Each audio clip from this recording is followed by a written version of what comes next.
कि स्टूडेंट जो आपका राजनीति शास्त्र का पेपर त्रैमासिक होने वाला है, तो स्टूडेंट आज हम बात करने वाले हैं आपके त्रैमासिक पेपर की। तो आपका जो त्रैमासिक पेपर होने वाला है उसका जो पूर्णांक है वो आपका 80 नंबर का रहने वाला है। और दोस्तों आपका मैथ सेट एक तो लाइक और शेयर ठोक दीजिए, महाकाल का लाइक और शेयर ठोक दीजिए। पूरा साल मेहनत करता हूँ आपके लिए बेटा, ऐसा नहीं चलेगा, ऐसा नहीं चलेगा। दिखा रहा हूँ और सेट बी भी मैंने अपने चैनल पर अपलोड कर दिया है। तो जो स्टूडेंट्स के ने सेट बी नहीं दिखा तो वो जल्दी से चैनल पर जाकर देख लें और चैनल को सब्सक्राइब जरूर कर लें, क्योंकि आपको जो मैं आपको पेपर दिखा रहा हूँ इसका फुल सॉल्यूशन इसी चैनल पर इसी वीडियो में आपको मिलने वाला। और साथ ही आपको इस पेपर की पीडीएफ चाहते हैं तो पहले चैनल को सब्सक्राइब कर लें और इसके बाद आपको इस पेपर की पीडीएफ मिल जाएगी। तो स्टूडेंट जो आपका समय है वो आपको 3 घंटे का मिलने वाला है। और जो आप देख सकते हैं आपके जो क्वेश्चन है इसमें 19 क्वेश्चन आपके पूछे जाने हैं। तो स्टूडेंट्स आप निर्देश पढ़ सकते हैं, सही प्रश्न करना अनिवार्य है। तो स्टूडेंट्स आपको सभी प्रश्न करना है, चाहे आपको वो प्रश्न बने या ना बने, आपको अपने हिसाब से लिख देना है। तो स्टूडेंट्स जो मैं आपको पेपर बताने वाला हूँ वो बहुत ही मोस्ट इंपॉर्टेंट पेपर है। और यदि आप इस पेपर को पढ़ के जाते हैं पेपर में तो आपके कम से कम 50 से 60 नंबर आने वाले हैं। और साथ ही स्टूडेंट जो आपने नोटबुक बनाई है उसका भी अच्छी तरीके से रिविजन कर लें, ताकि आपका जो त्रैमासिक परीक्षा में प्रदर्शन है वो अच्छा रहे। तो स्टूडेंट चलो देरी न करते हुए वीडियो को शुरू करते हैं। तो स्टूडेंट जो आपका पहला क्वेश्चन है इसमें सही विकल्प चुनकर लिखिए, भारत का संविधान कितने दिन में बनकर तैयार हो गया था। तो इसमें जो आपका राइट आंसर होगा वो हो जाएगा आपका 2 वर्ष 11 माह 18 दिन। इसके बाद है आपका दूसरा, भारतीय संविधान की अनुसूचियाँ कितनी है। तो इसमें 9 आपका राइट आंसर हो जाएगा। इसके बाद है आपका तीसरा, राष्ट्रीय मतदाता दिवस कब मनाया जाता है। तो इसमें हो जाएगा आपका 25 जनवरी। इसके बाद है आपका चौथा, जनता और सरकार के बीच एक कड़ी के रूप में कौन कार्य करता है। तो इसमें हो जाएगा आपका सरकारी अधिकारी। तो स्टूडेंट बहुत ही अच्छा पेपर आपका राजनीति शास्त्र का आने वाला। और साथ ही स्टूडेंट्स आपको जल्दी से चैनल को सब्सक्राइब एवं वीडियो को लाइक कर लें, ताकि आपको ऐसे ही पेपर मिलते रहें, ताकि आपका त्रैमासिक परीक्षा में अच्छा प्रदर्शन रहे। तो स्टूडेंट इसके बाद है वित्तीय विधेयक सबसे पहले किस सदन में रखा जाता है। तो इसमें लोकसभा है। इसके बाद है लोकसभा की अधिकतम सदस्यता की संख्या कितनी होनी चाहिए, 552। इसके बाद है आपके रिक्त स्थान। तो रिक्त स्थान है आपके संविधान सभा के सदस्यों की संख्या डॉट होती है।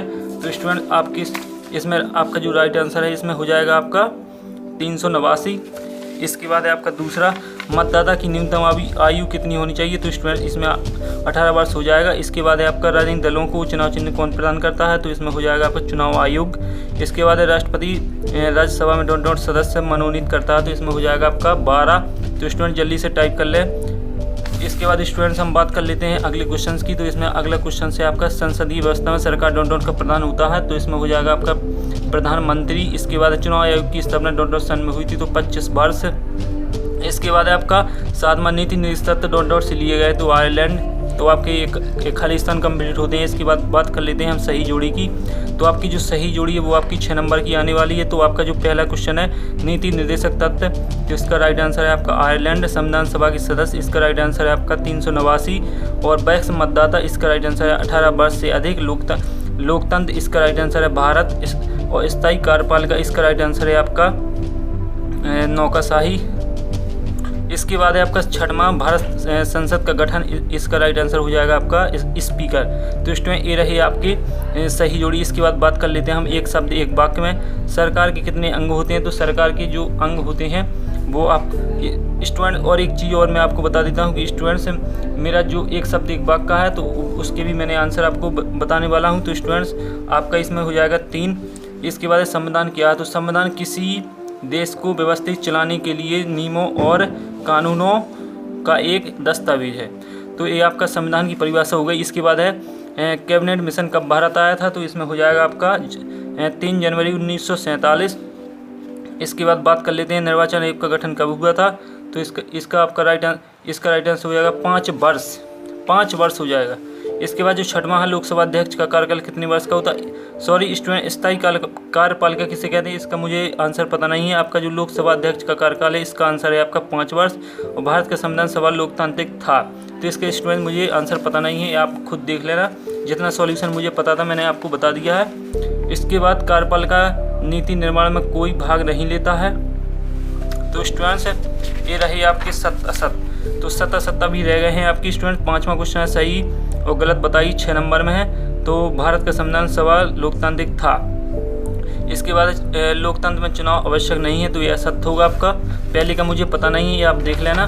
इसके बाद बात कर लेते हैं और आगे की पेपर की। तो जो आपका आगे का पेपर है इसमें है आपका कार्यपालिका नीति निर्माण में कोई भाग नहीं लेता, तो ये भी आपका असत्य होगा। इसके बाद राज्यसभा का कार्यकाल 5 वर्ष का होता है, ये सत्य है। भारत में मतदान करने की आयु 18 वर्ष होती है, ये भी सत्य है। इसके बाद भारतीय संविधान एक अलिखित संविधान है, तो इसके स्टूडेंट मुझे पता नहीं है, इसे आप खुद देख लेना।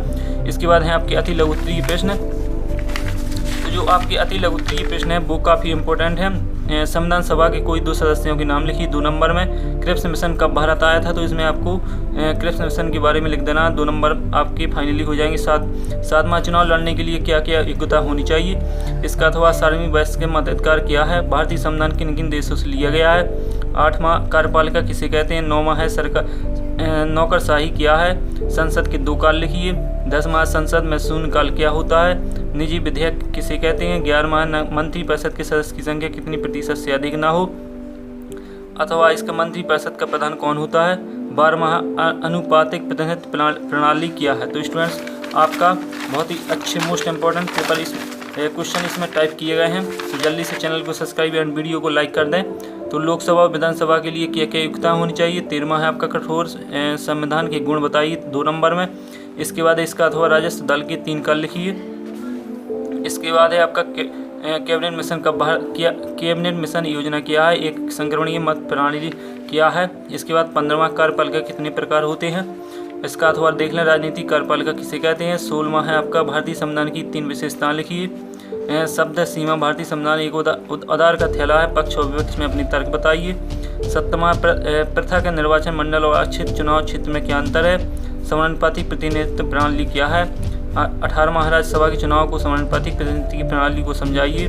स्वतंत्र निर्वाचन एक को स्पष्ट कीजिए। 19वां है आपका अविश्वास एवं निर्णय प्रस्ताव में स्पष्ट है अंतर स्पष्ट कीजिए। लोकसभा के गठन की संक्षिप्त प्रक्रिया लिखिए। 3 नंबर में है। इसके बाद स्टूडेंट्स आपका जो 20वां क्वेश्चन है निर्वाचन न्यायालय के गठन पर एक टिप्पणी लिखिए। न्यायालय से क्या तात्पर्य समझाइए। 4 नंबर में है। 21वां आपका उच्चतम न्यायालय के मौलिक क्षेत्र अधिकारों को स्पष्ट कीजिए। 4 नंबर में सर्वोच्च न्यायालय के कार्यों और शक्तियों की विवेचना कीजिए। इसके बाद 22वां सर्वोच्च न्यायालय की न्यायिक पुनर्लोकन की शक्ति क्या है। 4 नंबर में लोकसभा के गठन की संक्षिप्त प्रक्रिया समझाइए, इसका अथवा है। इसके बाद आपका आखिरी क्वेश्चन लोकसभा और राज्यसभा के सदस्यों के निर्वाचन में क्या अंतर है अथवा राज्यसभा की विशेष शक्तियों का वर्णन कीजिए। तो ये रही आपके पूरे क्वेश्चन।